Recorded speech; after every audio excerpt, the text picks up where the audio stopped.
जय हिंद दोस्तों, एटीएस में आपका स्वागत है। तो आज है 17 फरवरी और आज हम लोग 17 फरवरी के दैनिक समसामयिक को देखेंगे जो जो सभी प्रतियोगी परीक्षाओं के लिए बेहद महत्वपूर्ण है। तो चलिए वीडियो स्टार्ट करते हैं।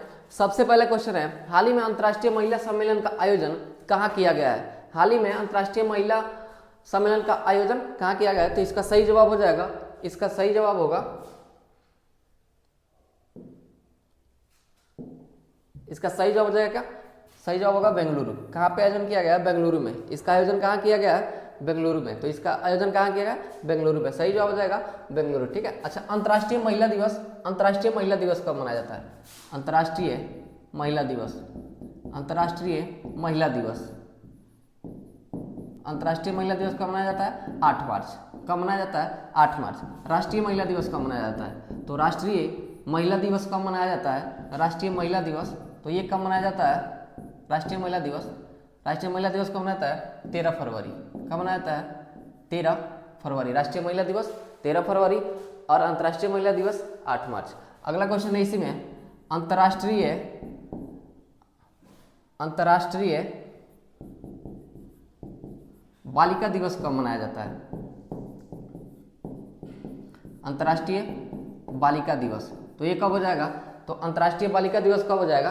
13 अगस्त। क्या हो जाएगा? 13 अगस्त। अंतर्राष्ट्रीय बालिका दिवस 13 अगस्त हो जाएगा।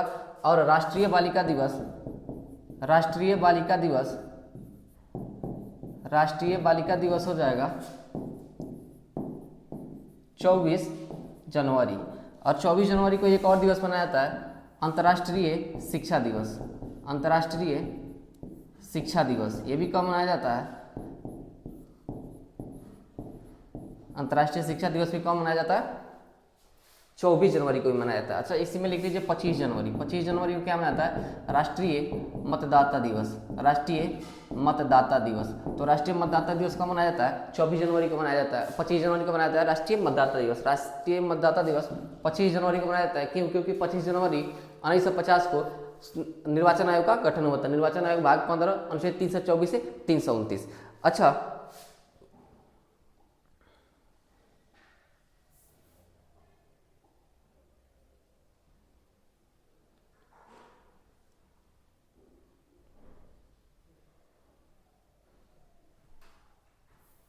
चलिए अब इसमें थोड़ा सा और हम लोग देख लेते हैं।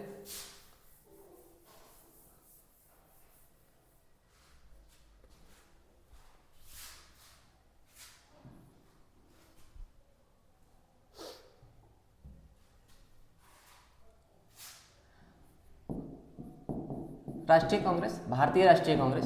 ठीक है, भारतीय राष्ट्रीय, जब महिला का बात आया तो महिला से थोड़ा सा इंपॉर्टेंट पॉइंट चीज़ें। भारतीय राष्ट्रीय महिला कांग्रेस की प्रथम, भारतीय राष्ट्रीय कांग्रेस की प्रथम महिला अध्यक्ष, कांग्रेस की प्रथम महिला अध्यक्ष कौन थी? प्रथम महिला कौन थी? तो इसका सही जवाब क्या हो जाएगा? सही आंसर हो जाएगा क्या?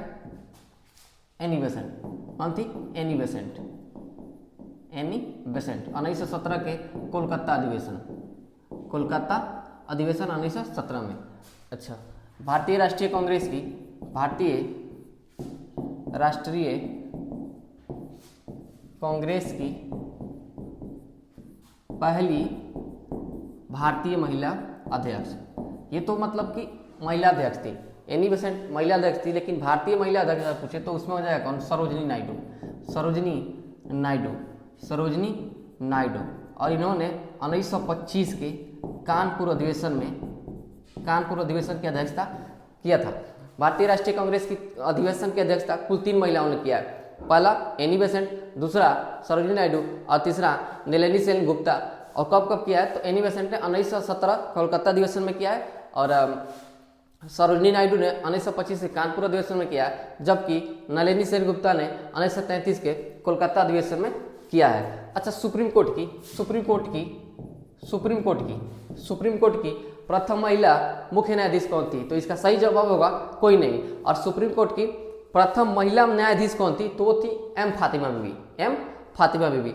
अगर क्वेश्चन पूछ दे कि उच्च न्यायालय की प्रथम महिला मुख्य न्यायाधीश कौन थी? तो उसका सही आंसर क्या होगा? लीला सेठ।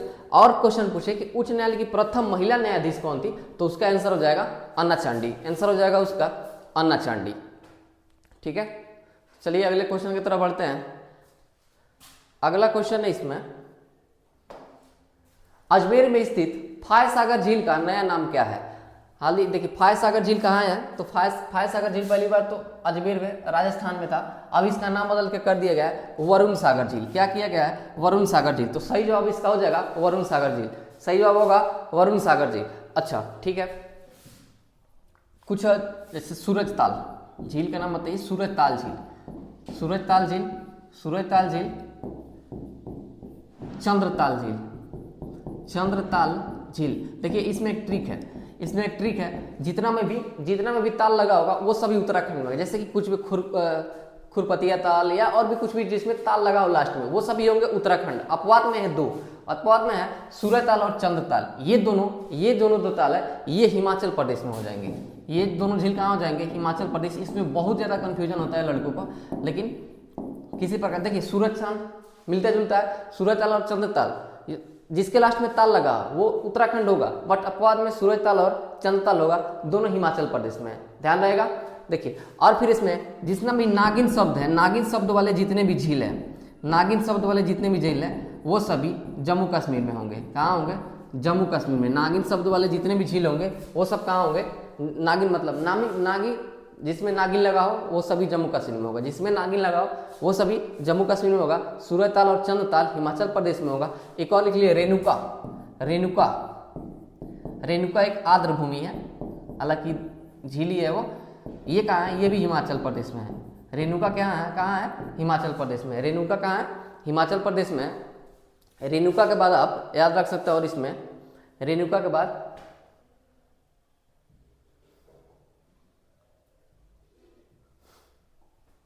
रेणुका तो हो गया, रेणुका के बाद लिखिए और इसमें थोड़ा चिल्का झील, चिल्का झील, चिल्का झील लिखिए। चिल्का झील देखिए भारत का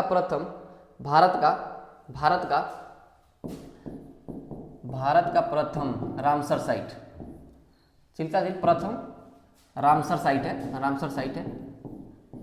कहाँ स्थित है? उड़ीसा में है। कहाँ है? उड़ीसा में, उड़ीसा। रामसर कन्वेंशन कब हुआ था? इसमें लिख लीजिए रामसर कन्वेंशन। रामसर सम्मेलन कब हुआ? 1971 में। रामसर एक ईरान में जगह, ईरान में स्थित एक जगह है, ईरान में है। कहाँ है? ईरान में, ईरान में। ठीक। अब भारत इसका हिस्सा कब, रामसर का भारत हिस्सा कब बना था? भारत इसका हिस्सा बना था 1982 में। कब बना था? 1982 में रामसर का हिस्सा बना था कौन? भारत। रामसर आर्द्र भूमि से संबंधित है। 1971 ईरान में हुआ था, 1971 के ईरान में हुआ था। अच्छा, बिहार में दो झील बहुत इंपॉर्टेंट है। एक तो पहला कौन है? कंवरताल। कंवरताल झील कहाँ है? कंवरताल झील, कंवरताल झील कहाँ है? कंवरताल झील कहाँ है? बेगूसराय, बेगूसराय में है, बेगूसराय। सिमरी झील कहाँ है? सहरसा। सिमरी झील, सिमरी झील, सिमरी झील सहरसा, सिमरी झील सहरसा। सिमरी झील सहरसा में नागीनट्टी, ये झील भी है, डैम भी है। नागीनट्टी भी याद रख लीजिए। तो नागीनट्टी भी कहाँ है? ये है जमुई बिहार में, जमुई बिहार। एक और बहुत इंपॉर्टेंट झील पूछता है, सुखना झील, सुखना झील। सुखना झील कहाँ स्थित है? तो सुखना झील कहाँ है? चंडीगढ़ में है। कहाँ है? चंडीगढ़। सुखना झील चंडीगढ़ में स्थित है। चलिए अगले क्वेश्चन की तरफ बढ़ते हैं। अगला क्वेश्चन है,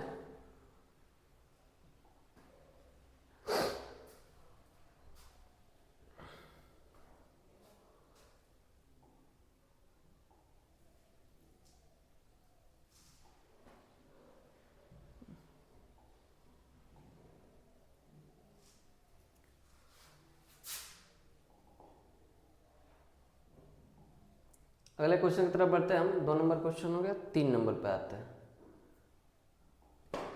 3 नंबर क्वेश्चन है, हाल ही में जारी ब्लूमबर्ग की रिपोर्ट के अनुसार एशिया के सबसे अमीर परिवारों को सूची में, सूची में कौन शीर्ष पर है? तो इसका सही जवाब क्या हो जाएगा? सही जवाब होगा मुकेश अंबानी परिवार। सही जवाब क्या हो जाएगा?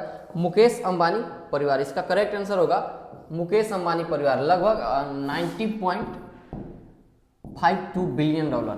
ठीक है, 90.52 बिलियन डॉलर के अनुसार, डॉलर के साथ अंबानी परिवार एशिया का सबसे शीर्ष धनी व्यक्ति हैं। और दूसरे स्थान पर है, सेकंड पे है थाईलैंड परिवार, थाईलैंड में स्थित है। थाईलैंड परिवार से इनके नाम से जाता है। थाईलैंड के व्यक्ति हैं, ठीक है, ये परिवार ही है। दूसरे पे थाईलैंड परिवार है और पहले पे है मुकेश अंबानी परिवार। तो याद रखना एशिया के सबसे अमीर व्यक्ति कौन बने? मुकेश अंबानी, हमेशा यही बनते हैं। तो सही आंसर इसका क्या हो जाएगा? मुकेश अंबानी परिवार। चलिए अगले क्वेश्चन की तरफ बढ़ते हैं। अगला क्वेश्चन है,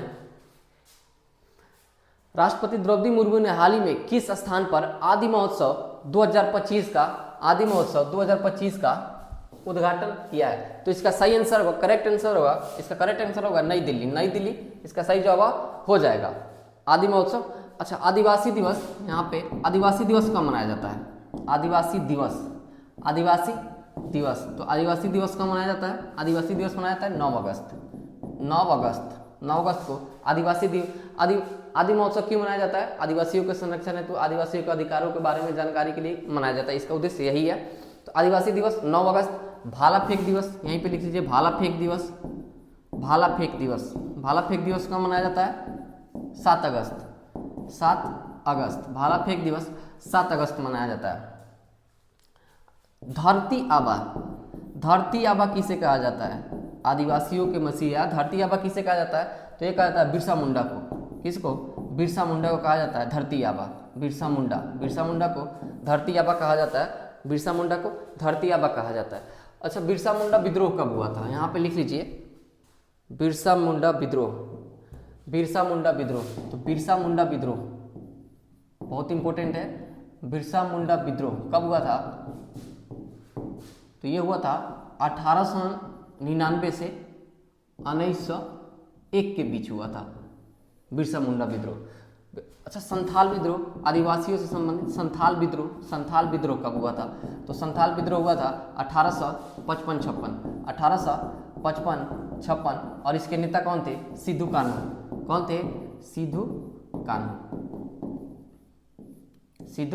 कान्हू। अगला इसी में देख लेते हैं थोड़ा और आदिवासियों से संबंधित जितना भी है। अनुसूची 5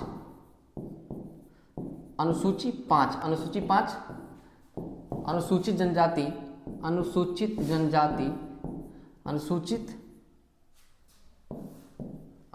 जनजाति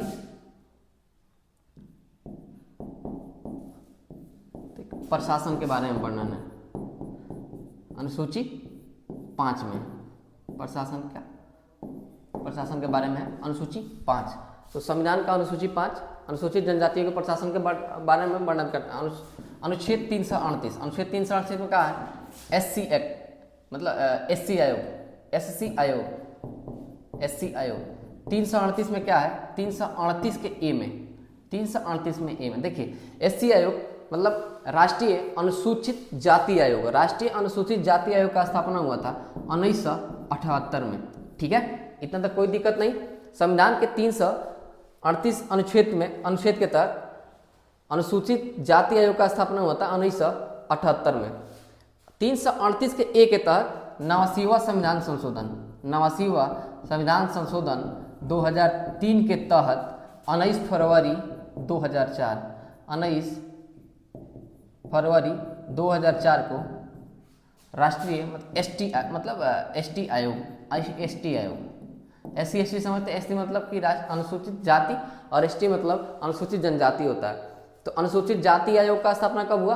1978 में। और अनुसूचित जनजाति आयोग का स्थापना कब हुआ? 19 फरवरी 2004 को। 89वां संविधान संशोधन 2003 इसका करेक्ट आंसर हो जाएगा। ठीक है, चलिए आगे बढ़ते हैं अगले क्वेश्चन की तरफ। अगला क्वेश्चन है इसमें भैया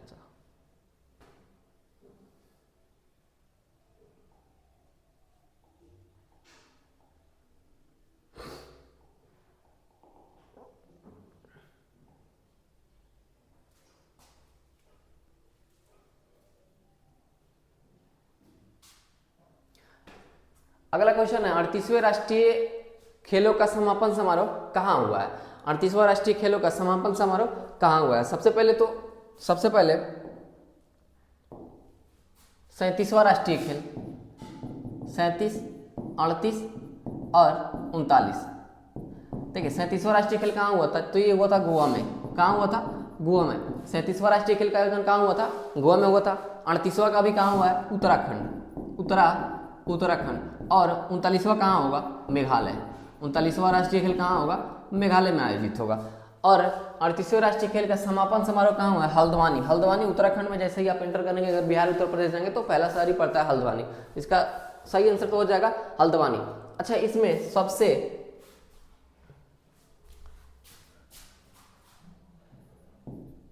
सबसे प्रथम कौन रहा? सबसे फर्स्ट, सबसे ज्यादा मेडल किसने जीते हैं? सबसे प्रथम यार, प्रथम कौन रहा? सबसे प्रथम पे कौन रहा? कौन? Services board. इसने टोटल 68 गोल्ड के साथ 121 मेडल जीता है। सेकंड नंबर पे दूसरे स्थान पे कौन है? दूसरे स्थान पर महाराष्ट्र है। दूसरे स्थान पर महाराष्ट्र है। इसने कितना जीता है? 54 गोल्ड के साथ, 54 गोल्ड के साथ 201 टोटल मेडल जीता है।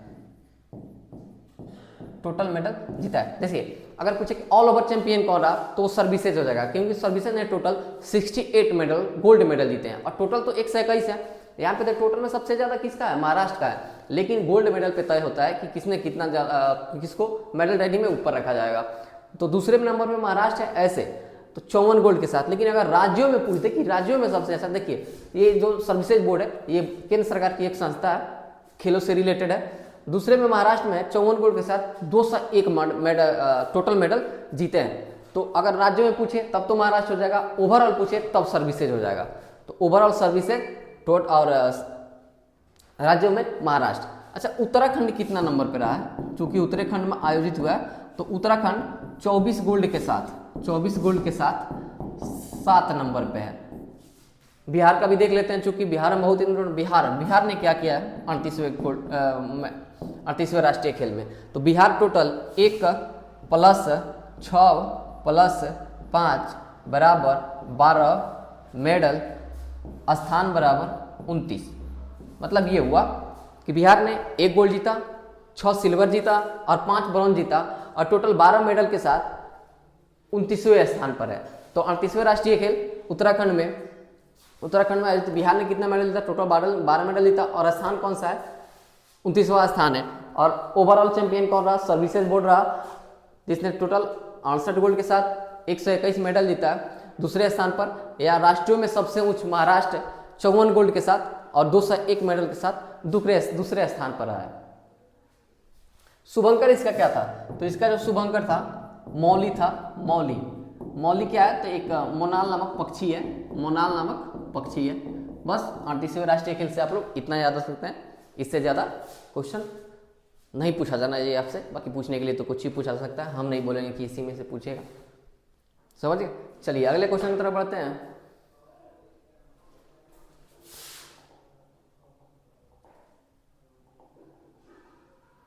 चलिए 6वां क्वेश्चन है, हाल ही में किस बोर्ड ने अंगदान करे? हाल ही में किस बोर्ड ने अंगदान करे जीवन बचाए पहल की शुरुआत की है? तो इसका करेक्ट आंसर होगा भारतीय क्रिकेट बोर्ड। करेक्ट आंसर होगा भारतीय क्रिकेट बोर्ड, बीसीसीआई का स्थापना कब हुआ था? 1928 में। बीसीसीआई का स्थापना 1928 में हुआ था। अध्यक्ष इसके कौन है? तो बीसीसीआई का अध्यक्ष कौन है? रोजन बिन्नी। कौन है? रोजन बिन्नी इसके अध्यक्ष हैं। अभी इसके अंतरिम सचिव कौन बने हैं? अंतरिम सचिव कौन बने इसके बीसीसीआई के? हाल ही में अंतरिम सचिव कौन बने हैं? देवजीत सेकिया। कौन बने हैं? देवजीत सेकिया। यहीं पे आईसीसी भी लिख लीजिए। आईसीसी 1909 दुबई में इसका मुख्यालय है और इसके जय शाह अभी अध्यक्ष बने हैं। अच्छा, बीसीसीआई का मुख्यालय कहाँ है? तो बीसीसीआई का मुख्यालय जो है वो कहाँ पे है? वानखेड़े स्टेडियम मुंबई में। वानखेड़े स्टेडियम मुंबई में। विश्व अंगदान दिवस कब मनाया जाता है? 13 अगस्त। कब मनाया जाता है? 13 अगस्त। विश्व अंगदान दिवस कब मनाया जाता है? 13 अगस्त। विश्व अंगदान दिवस कब मनाया जाता है? 13 अगस्त को मनाया जाता है। तो इसका सही जवाब होगा भारतीय क्रिकेट बोर्ड। भारतीय मसाला बोर्ड का मुख्यालय कहाँ है? तो भारतीय मसाला बोर्ड का पहली बार तो स्थापना हुआ था 1987 में, अधिनियम 1986 है, बाकी स्थापना 1987 में हुआ था। इसका मुख्यालय जो है वो है कोच्चि में। भारतीय मसाला बोर्ड कोच्चि केरल, कोच्चि केरल, भारतीय मसाला बोर्ड का कोच्चि में है।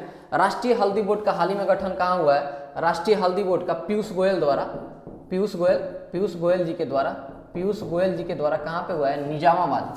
कहाँ? निजामाबाद, निजामाबाद के तेलंगाना के निजामाबाद में, तेलंगाना में क्या हुआ? राष्ट्रीय हल्दी बोर्ड का गठन पीयूष गोयल जी ने किया है। राष्ट्रीय शिक्षा बोर्ड, राष्ट्रीय शिक्षा परिषद, इसका स्थापना हुआ था 2006। राष्ट्रीय शिक्षा नहीं, इसमें छोड़ दीजिए, ये थोड़ा सा, राष्ट्रीय शिक्षा परिषद का गठन कब हुआ था? 1906 में हुआ था, ठीक है, 1906, 2006 नहीं, 1906 में हुआ था, 1906 इसको कर लीजिएगा भाई, 1906 राष्ट्रीय शिक्षा परिषद, 1906 में इसका स्थापना हुआ था। चलिए अगले क्वेश्चन की तरफ बढ़ते हैं। अगला क्वेश्चन है 2025 पैरा तीरंदाजी एशिया कप विश्व रैंकिंग प्रतियोगिता में कौन सा देश टॉप पे रहा है? तो सबसे पहले इसका आयोजन कहाँ हुआ है? तो इसका आयोजन हुआ है थाईलैंड में। कहाँ हुआ है? थाईलैंड में। पैरा एशिया तीरंदाजी विश्व कप है, थाईलैंड में इसका आयोजन हुआ। इसको फर्स्ट में कौन रहा? तो फर्स्ट में भारत रहा। भारत कहाँ कितना में रहा? फर्स्ट में। देखिए यहाँ पे भारत ने 6 गोल्ड, 3 सिल्वर और 3 ब्रॉन्ज जीता और टोटल 12 मेडल जीता भारत ने। देखिए भारत फर्स्ट पे रहा है। ये इंपॉर्टेंट क्वेश्चन है क्योंकि भारत फर्स्ट पे है, इसलिए एशिया पैरा तीरंदाजी विश्व कप का आयोजन कहाँ हुआ? थाईलैंड में हुआ। भारत ने कितना मेडल जीता? तो भारत ने टोटल 12 मेडल जीता, जिसमें 6 गोल्ड, 3 सिल्वर और 3 ब्रॉन्ज है।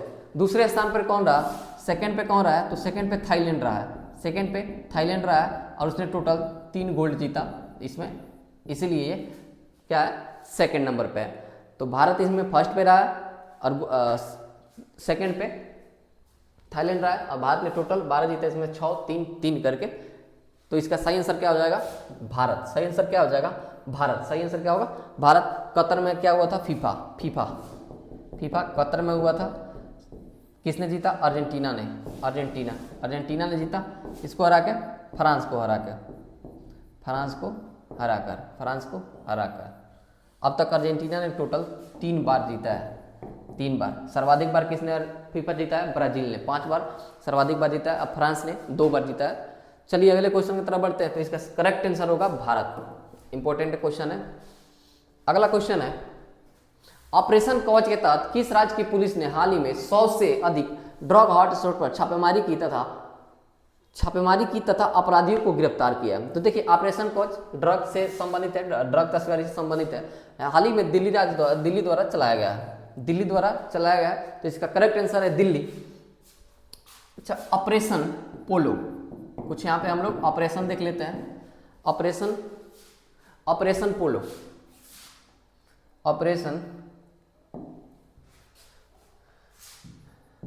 ऑपरेशन पोलो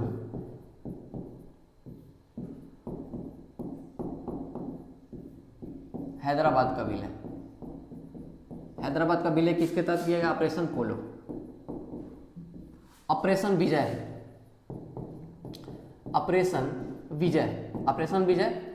1961 में पुर्तगालियों से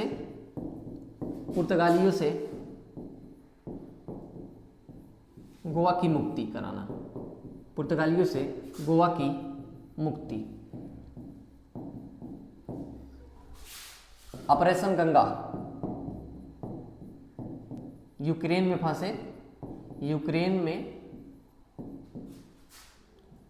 फंसे भारतीयों को वापस लाना। यूक्रेन में फंसे भारतीयों को वापस लाना, ऑपरेशन गंगा, ठीक है। ऑपरेशन दैवी शक्ति। अब तो ऑपरेशन दैवी शक्ति किससे संबंधित है? अफगानिस्तान में फंसे भारतीयों को।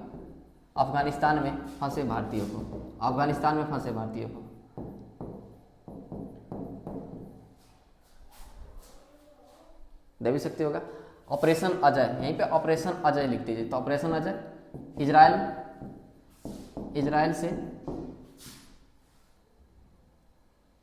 इजराइल से फंसे भारतीयों को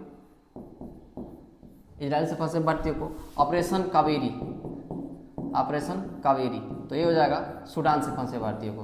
हम यहाँ पे डायरेक्ट लिख दे रहे हैं सूडान से फंसे, ठीक है। ऑपरेशन करुणा, ऑपरेशन करुणा, ऑपरेशन करुणा म्यांमार, क्या हो जाएगा म्यांमार, म्यांमार की सहायता हेतु, म्यांमार की सहायता होती यहाँ पे लीजिए। और ऑपरेशन, ऑपरेशन सद्भावना, सद्भावना, ऑपरेशन सद्भावना, तो ये हो जाएगा जम्मू कश्मीर में भारतीय सेना द्वारा, जम्मू कश्मीर में, जम्मू कश्मीर में भारतीय सेना द्वारा चलाया गया। तो इतना ऑपरेशन याद रख सकते हैं, आपके सामने है, मैंने बोल भी दिया। चलिए अगले क्वेश्चन की तरफ बढ़ते हैं। अगला क्वेश्चन है,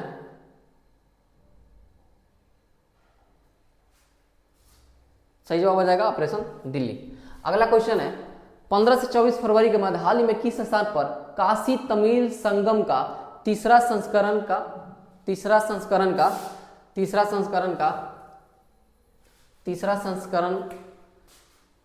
तमिल संगम का तीसरा संस्करण शुरुआत किया जाएगा।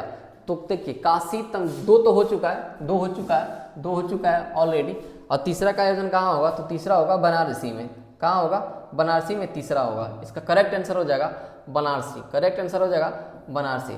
आप प्रयागराज, तो प्रयागराज का 75वां 76वां जिला कौन बना है, महाकुंभ, महाकुंभ अभी आयोजन हो रहा है, और प्रयागराज वहाँ पे क्या हुआ महाकुंभ, इसका 76वां जिला बना है, ठीक है। मेघालय में क्या होगा, मेघालय में 39 नेशनल गेम होंगे, नेशनल गेम राष्ट्रीय खेल, 39 नंबर के राष्ट्रीय खेल कहाँ होंगे, मेघालय में आयोजित होंगे।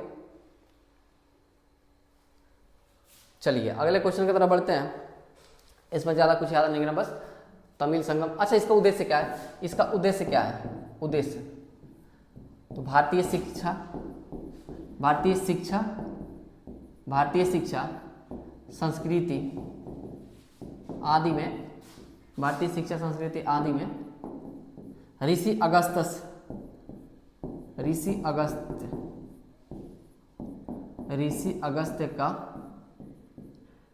की योगदान की चर्चा या उसको दिखाया जाएगा। कहाँ पे, काशी तमिल संगम के तीसरे संस्करण में। तो इसका करेक्ट आंसर हो जाएगा बनारसी, करेक्ट आंसर क्या हो जाएगा, बनारसी हो जाएगा। चलिए 10वें क्वेश्चन की तरफ बढ़ते हैं। 10वां क्वेश्चन है ग्रामीण नवाचार और अस्थायी समाधानों को आगे बढ़ाने हेतु रूटेज स्मार्ट विलेज सेंटर का उद्घाटन किसने किया है। तो इसका सही जवाब हो जाएगा, इसका सही जवाब, करेक्ट जवाब होगा, क्या होगा करेक्ट जवाब यहाँ, अजय सूद। सही जवाब क्या हो जाएगा, अजय सूद। तो इसका करेक्ट आंसर हो जाएगा अजय सूद। इसमें बस आप इतना ही याद रख सकते हैं, ज़्यादा इसमें याद रखने की जरूरत नहीं है। अच्छा, इसमें एक क्वेश्चन आता है, प्रधानमंत्री, अरे भैया क्या, पीएम रोजगार योजना ग्रामीण से है, तो बताइए पीएम रोजगार योजना कब आया था। तो पीएम रोजगार योजना कब आया था, 1993 में। और इसमें लिखिए रोजगार प्रोत्साहन योजना, रोजगार प्रोत्साहन योजना ये कब आया था, ये भी आया था 1993 में। स्वर्ण सिंह शहरी रोजगार योजना ये कब आया था, 1997 में। ये काफी इंपॉर्टेंट क्वेश्चन है ये सब। अब इसी में लिखिए स्वर्ण सिंह, अगला स्वर्ण सिंह ग्रामीण, जैसे शहरी हो गया, तो अब क्या आएगा, ग्रामीण रोजगार योजना। ये कब आया था, ये आया था इसके जस्ट 2 साल बाद 1999 में, हमारी जन्म तिथि के समय में, ठीक है। तो प्रधानमंत्री रोजगार योजना 1993, रोजगार प्रोत्साहन योजना 1993, स्वर्ण सिंह शहरी रोजगार योजना 1997, स्वर्ण सिंह ग्रामीण रोजगार योजना 1999। एक और लिख लीजिए जवाहर रोजगार योजना, जवाहर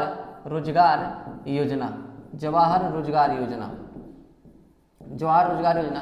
तो इसका स्थापना कब हुआ था, तो जवाहर रोजगार योजना का स्थापना कब हुआ था, जवाहर रोजगार योजना कब आया था, स्थापना नहीं, 1989। कब आया था, 1989। इसका सही जवाब हो जाएगा। इसमें और लिखना चाहते हैं तो ये हो गया।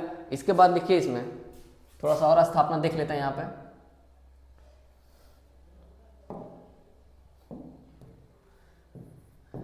भारतीय खेल प्राधिकरण, भारतीय खेल प्राधिकरण, भारतीय खेल प्राधिकरण का स्थापना कब हुआ था? भारतीय खेल प्राधिकरण, इसका स्थापना कब हुआ था? 1984। कब हुआ था? 1984। भारतीय खेल प्राधिकरण।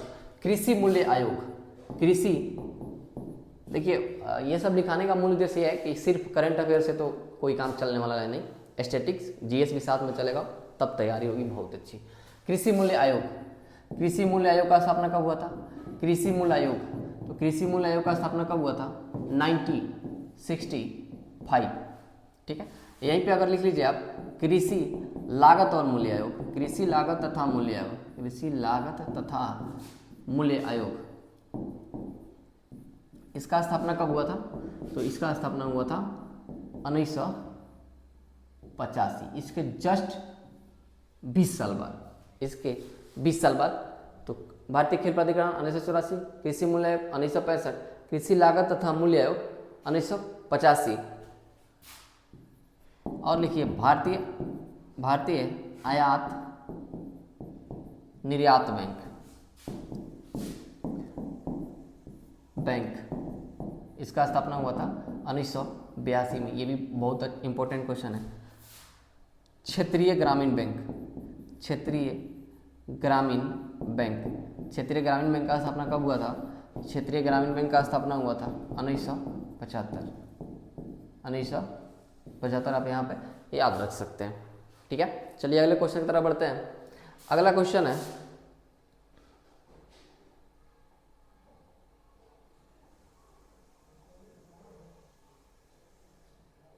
हाँ ये तो हो गया। तो इसका सही आंसर क्या हो जाएगा? इसका सही आंसर हो जाएगा अजय सूद। सही आंसर क्या हो जाएगा?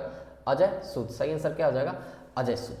चलिए अगले क्वेश्चन की तरफ बढ़ते हैं। अगला है इसमें किस राज्य सरकार ने बजट 2025 में ग्रामीण सड़कों की मरम्मत हेतु पथ श्री योजना के तहत 1500 करोड़ रुपए का आवंटन किया है? इसका करेक्ट आंसर होगा ओडिशा। करेक्ट आंसर क्या होगा? ओडिशा। ओडिशा ने पथ श्री योजना के तहत 1500 करोड़ रुपए का आवंटन किया है सड़कों की देखभाल के लिए। सड़कों की देखभाल के लिए मतलब जो भी मरम्मत करवाने के लिए जो भी अलग से पैसा लगता है उसके लिए। करेक्ट आंसर क्या हो जाएगा? ओडिशा। ओडिशा ने अब स्वयं योजना, हाल ही में उड़ीसा ने स्वयं योजना भी लागू किया है। स्वयं योजना, तो उड़ीसा का स्वयं योजना क्या है? उड़ीसा का स्वयं योजना उड़ीसा का क्या है? 18 से 35 वर्ष के जितने भी लड़के हैं, युवा हैं, उन्हें क्या किया जाता है? 1 लाख का मुफ्त कर्ज दिया जाएगा। मतलब मुफ्त कर्ज नहीं, बिना ब्याज का कर्ज। तो स्वयं योजना भी उड़ीसा और पथ श्री योजना उड़ीसा, स्वयं योजना उड़ीसा। पार्थ योजना, पुलिस भर्ती से संबंधित पार्थ योजना किसका है? ये है मध्य प्रदेश का। पार्थ योजना मध्य प्रदेश, पार्थ योजना मध्य प्रदेश। त्रिपुरा में याद रखते हैं खार्ची पूजा, क्लाउडेड लेपर्ड। त्रिपुरा में क्या है? Clouded leopard national park, clouded leopard national park. तो क्लाउडेड लेपर्ड नेशनल पार्क भी कहाँ है? त्रिपुरा में है। त्रिपुरा के बाद मेघालय में आप लिख सकते हैं। मेघालय में क्या है? 39वां राष्ट्रीय खेल होगा। कहाँ? मेघालय में होगा। 29वां राष्ट्रीय खेल कहाँ होगा? मेघालय में होगा। इसे आप इतना याद रख सकते हैं। इसका करेक्ट आंसर हो जाएगा उड़ीसा। करेक्ट आंसर होगा Orissa. I think 12 he question है इसमें। ठीक है, चलिए अगला इस पे कुछ देख लेते हैं हम लोग। हिस्ट्री से क्या कुछ प्रश्न देखते हैं इसमें हम। भाई हिस्ट्री में आता है, देखिए हर्यक वंश। सबसे पहले हर्यक वंश को हर्यक वंश। देखिए हर्यक वंश का स्थापना किसने किया था? तो हर्यक वंश का स्थापना किसने किया था? बिंबिसार ने। किसने? बिंबिसार मैंने गलत लिखा है, ऐसे होगा मतलब। चलिए बिंबिसार। और इसका अंतिम शासक कौन था? नागदशक। कौन था? नागदशक। हर्यक वंश का अंतिम शासक कौन था? नागदशक। हर्यक वंश के बाद तुरंत वंश कौन सा आया था? हर्यक वंश के बाद आया था शिशुनाग वंश। कौन सा? शिशुनाग वंश। शिशुनाग वंश, शिशुनाग वंश की स्थापना किसने किया था? शिशुनाग। किसने किया था? शिशुनाग ने। और इसका जो अंतिम शासक था वो कौन था? नंदीवर्मन। अंतिम शासक था नंदीवर्मन, नंदीवर्मन।